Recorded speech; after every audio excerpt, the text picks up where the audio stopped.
నమస్తే, welcome to YRTV. నేను రంజిత్. తెలంగాణ రాష్ట్ర వ్యాప్తంగా జరుగుతున్న ప్రతి అంశంతో పాటు రాష్ట్ర రాజకీయాలలో జరిగే వాస్తవాలు, ఈరోజు వచ్చిన వివిధ పత్రికలకు సంబంధించిన అంశాలను చర్చించే ప్రయత్నం అయితే చేద్దాం. సో మొత్తానికి తెలంగాణ రాష్ట్ర వ్యాప్తంగా మొదటి నుండి కూడా ఒకటే అంశం తెర మీదకి వస్తుంది. అది అందరికీ తెలిసిన విషయమే.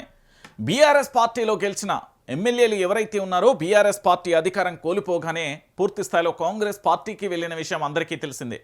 సో కాంగ్రెస్ పార్టీకి వెళ్ళినప్పటి నుంచి ఇటు బీఆర్ఎస్ పార్టీకి సంబంధించిన నేతలందరూ కూడా ఏకంగా సుప్రీంకోర్టులోనే ఫిర్యాదు చేసిన అంశం యావత్తు తెలంగాణ సమాజానికి కూడా తెలిసిన విషయమే.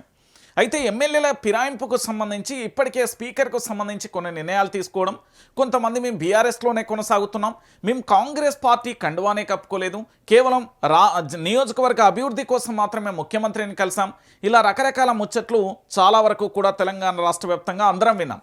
సోషల్ మీడియా కావచ్చు, డిజిటల్ మీడియా కావచ్చు, వాట్సాప్లలో కావచ్చు, ఇతరత్ర కానీ స్పీకర్ చెప్పిన అంశాలు, దాంతోపాటు సుప్రీంకోర్టు ఆదేశాలు, ఇంకోవైపు ఫిరాయింపు ఎమ్మెల్యేలకు సంబంధించి వాళ్ళు ఏం మాట్లాడారో కూడా మనం చూసే ప్రయత్నం చేశాం. కానీ ఇక్కడ జరుగుతున్న అంశాన్ని ఒకసారి చూడండి. తెగిడిసిన ఫిరాయింపు ఎమ్మెల్యేలు అంటూ చూడొచ్చు. స్పీకర్ తీర్పు ప్రకారం వాళ్ళు గులాబీ ఎమ్మెల్యేలు, మున్సిపల్లో ఇచ్చేది మాత్రం కాంగ్రెస్ బీఫామ్లు. ఎమ్మెల్యే ద్వంద్వ వైఖరిపై రాజకీయ వర్గాలలో విస్మయం. టెక్నికల్గా బీఆర్ఎస్, ప్రాక్టికల్గా కాంగ్రెస్. అనర్హత వేటు గండం నుంచి గట్టెక్కించుకునేందుకు హైడ్రామానా? జగిత్యాల గద్వాల మున్సిపల్ పరిలో వింత దృశ్యం. సంజయ్ బండ్ల కృష్ణమోహన్ రెడ్డి రాజకీయం డబుల్ గేమ్. చట్టాలలోని లొసుకులతో ఎమ్మెల్యేల సరికొత్త రాజకీయం. అధికారం కోసం పార్టీ కండువాలు మార్చిన నేతల అసలు స్వరూపం. చట్టం ముందు ఒక మాట, ఎన్నికలలో మరో బాట. ఫిరాయింపు ఎమ్మెల్యేల తీరుపై మండిపడుతున్న ప్రజలు అంటూ కూడా ఒక అంశాన్ని అయితే ఇక్కడ మనం చూస్తున్నాం. అసలు ఏం జరిగింది అనేది పెద్దగా చెప్పాల్సిన అవసరం లేదు, రాష్ట్రంలో అందరికీ కూడా తెలిసిన విషయమే. వీళ్ళు ఎవరైతే ఉన్నారో అంటే బీఆర్ఎస్ పార్టీలో గెలిచిన ఎమ్మెల్యేలు బీఆర్ఎస్ పార్టీ అధికారం కోల్పోగానే కాంగ్రెస్ పార్టీలోకి వెళ్ళిన పరిస్థితి కనబడింది. దాంట్లో కాంగ్రెస్ పార్టీకి సంబంధించి రాష్ట్ర ముఖ్యమంత్రి యనుమల రేవంత్ రెడ్డి గారు కాంగ్రెస్ పార్టీలో పూర్తి స్థాయిలో స్వాగతం పలుకుతూ వాళ్లకు కాంగ్రెస్ కండువాలను కూడా పూర్తి స్థాయిలో కూడా ఈ 3 కలర్లకు సంబంధించిన కండువాను గప్పిండు. అయితే లేదు, ఎందుకంటే బీఆర్ఎస్ పార్టీ అప్పటి వరకు మౌనంగా ఉండిపోయింది. ఎవరైతే ఎమ్మెల్యేలు పార్టీ ఫిరాయించిలో ఒక్కసారిగా కూడా సుప్రీంకోర్టును ఆశ్రయించింది. సుప్రీంకోర్టును ఆశ్రయించడంతోనే పూర్తి స్థాయిలో ఏం జరిగింది, విచారణలు పరంపర కొనసాగుతూనే ఉన్నాయి.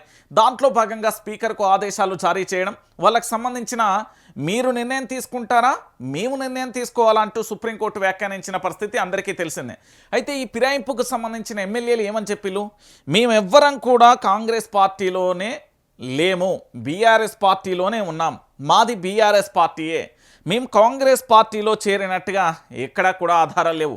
ప్రాక్టికల్గా మాట్లాడుకుంటే కేవలం ఫ్లెక్సీలు కానీ ఇతరత్ర కానీ అవన్నీ కూడా అభిమానులు ఇతరత్ర ఏర్పాటు చేసినాయి తప్ప మేము బీఆర్ఎస్ పార్టీలోనే కొనసాగుతున్నాం, కాంగ్రెస్ పార్టీలోకి వెళ్ళినట్టుగా ఎక్కడా కూడా ఆధారాలు లేవు, అదంతా కూడా అభూత కల్పన, ఏఐ జనరేషన్ చేస్తుంది, కొంతమంది కావాలని కూడా ఫోటోలో మార్పింగ్ చేస్తున్నారు అంటూ రకరకాల వాదనలు. అంటే వీళ్ళు ఏ విధంగా చెప్పారు అనేది అందరికీ తెలిసిన విషయం. ఎవరికి నచ్చినట్టుగా కూడా వారు చెప్పే ప్రయత్నం చేసిరు.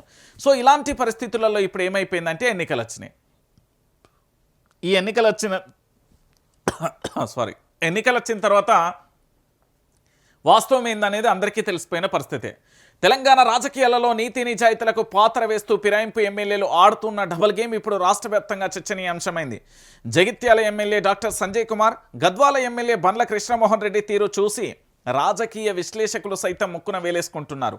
అనర్హత వేటు తప్పించుకోవడానికి ఒకలా, ఎన్నికల లబ్ధి కోసం మరోలా వ్యవహరిస్తూ వీరు అనుసరిస్తున్న ద్వంద్వ వైఖరి మున్సిపల్ ఎన్నికల వేళ అడ్డంగా దొరికిపోయింది.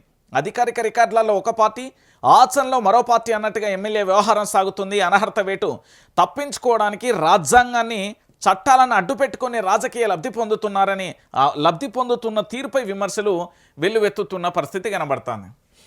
వీళ్ళు ఏ party? BRS party. BRS party ఓడిపోగానే 7,000 కాంగ్రెస్ పార్టీ. అంటే వీళ్ళు ఏ పార్టీ ఎమ్మెల్యేలు? కాంగ్రెస్ పార్టీ ఎమ్మెల్యేలు. కానీ గెలిచింది ఏ పార్టీ గుర్తు మీద? కారు గుర్తు మీద, బీఆర్ఎస్ పార్టీకి సంబంధించిన బీఫామ్ మీద. అయితే చట్టం ముందు ఏం చెప్పిళ్ళు, మీ బీఆర్ఎస్ పార్టీలోనే కొనసాగుతున్నాను. ఇప్పుడు మున్సిపల్కు సంబంధించిన ఎలక్షన్స్ వచ్చినాయి కదా, మరి ఎలక్షన్లో ఏ పార్టీకి సంబంధించిన బీఫామ్లు ఇవ్వాలి? కాంగ్రెస్ పార్టీ ఇవ్వాలన్నా లేకపోతే బీఆర్ఎస్ పార్టీ ఇవ్వాలన్నా? వీళ్ళు బీఆర్ఎస్ పార్టీలోనే కొనసాగితే బీఆర్ఎస్ పార్టీకి సంబంధించిన బీఫామ్లు ఇవ్వాలి. కానీ కొనసాగేది కాంగ్రెస్ పార్టీలా పూర్తి స్థాయిలో వీళ్ళు కొనసాగేది అంటే చట్టం ముందు ఏమని చెప్పిళ్ళు, కొనసాగేది ఇప్పుడు ప్రస్తుతం అయితే కాంగ్రెస్ పార్టీలో ఉన్నది, కానీ చట్టం ముందు బీఆర్ఎస్ పార్టీ అని చెప్పిళ్ళు. మరి ఎవరో ఏ బీఫామ్లు ఇవ్వాలి, బీఆర్ఎస్ బీఫామ్లు ఇవ్వాలి, కానీ వీళ్ళు కాంగ్రెస్ పార్టీ బీఫామ్లు ఇస్తున్నారు. అంటే రాష్ట్ర వ్యాప్తంగా వీళ్ళిద్దరే కాదు, చాలామంది పార్టీ మారిన ఎమ్మెల్యేలు అందరి మీద కూడా రాష్ట్ర రాజకీయాలలో ఒక చర్చ కొనసాగుతూనే ఉంది. అసలు ఏంది ఇది, చట్టం ఒకలా తీరా ఎన్నికలు వస్తే ఇట్లా తయారైంది, ఎమ్మెల్యేలకు సంబంధించి ఏంది. ఒక్కొక్కరు ఒక్కొక్క మాట చెప్పారు. ఒకరు నియోజకవర్గ అభివృద్ధి అన్నారు, ఇంకొకరు పూర్తి స్థాయిలో కూడా అధికారం ఉంటే 4 అభివృద్ధి పథకాలు ఎక్కువ వస్తాయని చెప్పిళ్ళు. ఇంకొక ఆయన బీఆర్ఎస్ పార్టీలో ఎవడలేకపోయినా అందుకే కాంగ్రెస్కి వచ్చినా అన్నాడు. ఇంకొకరేమో అధికారం లేని చోట నేనే ఉంటా అని చెప్పి రకరకాల వాదనలు చెప్పిళ్ళు. ఒక్క రకమైన కుంటి సాకు చెప్పలే, 4-5 రకాల కుంటి సాకులు చెప్పి వీళ్ళు కాంగ్రెస్ పార్టీలో జాయిన్ అయ్యారు.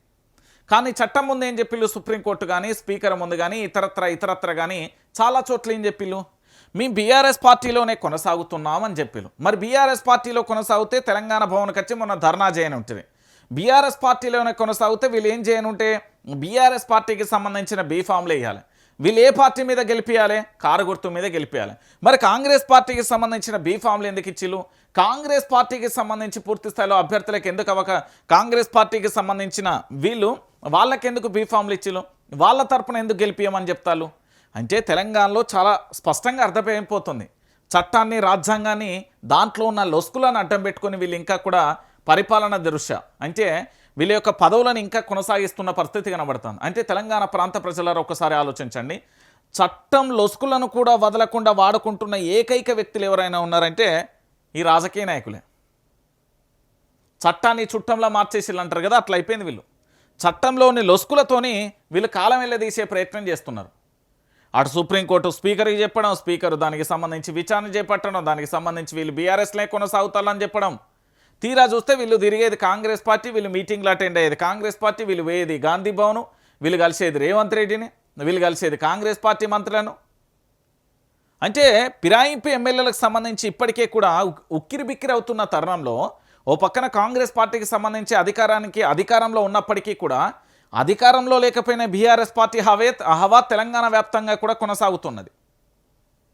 అంటే ఫిరాయింపు ఎమ్మెల్యేలు ఎంత ఘోరంగా ఈ రాజ్యాంగంలోని లొసుకులను లేకపోతే ఈ చట్టాలను అడ్డం పెట్టుకుని ఎట్లా రాజకీయ లబ్ధి పొందుతున్నారో మీరే ఆలోచించండి. తెలంగాణ ప్రాంత ప్రజలందరూ కూడా దయచేసి ఆలోచించాల్సిన విషయం.